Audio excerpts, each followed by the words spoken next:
एक बड़े भारी पीपल के पेड़ के तले एक तीतर रहता था।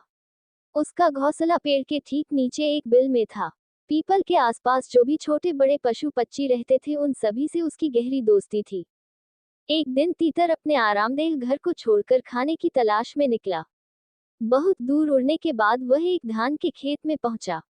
उन दिनों फसल पकने पर थी, धान के पौधों में चावल के दाने तैयार हो चुके थे और चावल तीतर का मन भाता खाना था। भोजन की भरमार देखकर वह उसी खेत में टिक गया और जी भरकर चावल खाता रहा। वहां उसने दूसरे बहुत से परिंदों को दोस्त बनाया और उनके साथ ठाठ से समय बिताया।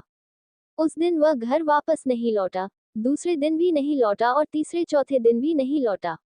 इस तरह उसी खेत में कई दिन गुजर गए। जिन दिनों तीतर बाहर था उन दिनों कहीं से एक खरगोश आया।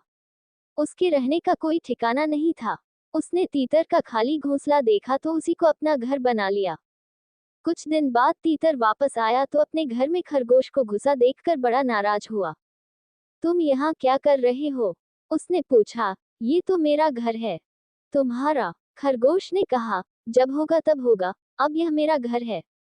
मैं यहाँ एक दो नहीं कई दिनों से रह रहा हूँ। लेकिन तुम रह कैसे रहे हो? तीतर ने कहा। ये घर मैंने अपने लिए अपने ही हाथों बनाया था। मैं जिंदगी भर इसी घर में रहा हूँ। यकीन न आता हो तो पड़ोस में किसी से भी पूछ सकते हो। मैं क्यों पूछूं? खरगोश ने कहा। मैं जब यहाँ आया था तब यह मकान बिल्कुल खाली था। तभी मैं इसमें रहने लगा। मकान उसी का होता है जो उसमें रहता है। अब यह मकान मेरा है। तुम्हें यकीन न आता हो तो तुम ही पड़ोसियों से क्यों नहीं पूछ लेते? ये सब बकवास है, तीतर ने चिल्लाकर कहा। मैं कुछ दिनों के लिए बाहर चला गया था। अब मैं वापस आ गया हूँ। फौरन मेरा मकान छोड़ो और यहाँ से मुंह काला करके भाग जाओ। ये कभी नहीं हो सकता, खरगोश ने कहा। यह मेरा मकान है, मैं इसमें रहूंगा और ठाठ से रहूंगा। इस तरह तीतर और खरगोश के बीच झगड़ा होने लगा।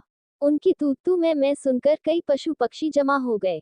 उन्होंने तीतर की बात सुनी और खरगोश का जवाब भी सुना, मगर कोई भी ये तय नहीं कर सका कि मकान किसका हो। उन्होंने सुझाया कि मामला हल करने के लिए किसी कानूनी जानकार की सलाह लेनी चाहिए। इस पर तीतर और खरगोश ने अपना मामला किसी पंच के सामने रखने का निश्चय किया। मगर ऐसे उलझे हुए कानूनी मसले को सुलझाने के लिए योग्य पंच की जरूरत थी और ऐसा पंच खोजना आसान नहीं था। पंच की खोज में वे दोनों घंटों तक, मीलों इधर उधर भटकते रहे। अंत में वे गंगा के तट पर पहुंचे। तट के पास उनसे कुछ ही दूरी पर एक बड़ा सा बिल्ला खड़ा दिखाई पड़ा। चिल्ले पर नजर पड़ते ही उनके कदम जहां के तहां रह गए। दोनों अच्छी तरह जानते थे कि चिल्ला कितना खतरनाक जानवर होता है। वह बिल्ला बड़ा ही घात था। खरगोश और तीतर को अपनी ओर आते देख उसने चट आंखें मूंद ली, हाथ में माला पकड़ ली और पिछले पैरों पर खड़े होकर राम नाम का जाप शुरू कर दिया। तीतर और खरगोश ने बिल्ले का पूजा पाठ देखा तो चक्कर में पड़ गए। ऐसा धर्मात्मा बिल्ला उन्होंने पहली मर्तबा देखा था। उन्होंने मन हो मन सोचा, आहा, ये कितनी अच्छी तरह से भगवान का नाम जप रहा है। मेरे ख्याल से इस बिल्ले को ही पंच बना लेना चाहिए। खरगोश ने कहा। मैं भी यही सोच रहा हूँ, तीतर ने कहा, लेकिन हमें जरा सावधान रहना होगा। आखिर यह हमारा कुदरती दुश्मन भी तो है। बिल्ले का पूजा पाठ खत्म होने तक दोनों चुपचाप खड़े रहे। पूजा समाप्त कर बिल्ले ने धीरे से आंखें खोली और उन दोनों की ओर देखा। हे धर्मात्मा, तीतर ने बिल्ले से कहा, मेरे और इस खरगोश के बीच एक छोटा सा झगड़ा उठ खड़ा हुआ है, मगर मामला कानूनी है। आप कृपा कर इस झगड़े का निबटारा कर दीजिए। हम में से जो भी गलती पर होगा उसे आप सजा दे सकते हैं। राम राम कैसी बातें करते हो भाई? चिल्ले ने कहा। भगवान का नाम लो, ऐसी कुतरानी न बोलो।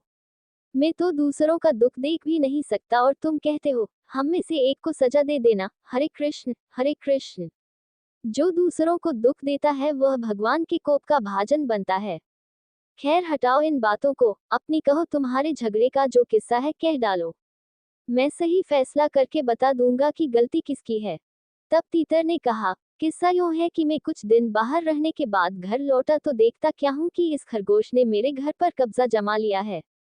तुम्हारा घर कैसा? खरगोश ने चिल्लाकर कहा। वह घर मेरा है। शांति शांति, बिल्ली ने कहा। जरा मुझे पूरा किस्सा तो सुन लेने दो। इस पर पहले तो तीतर ने अपनी बात कही, फिर खरगोश ने अपना दावा पेश किया।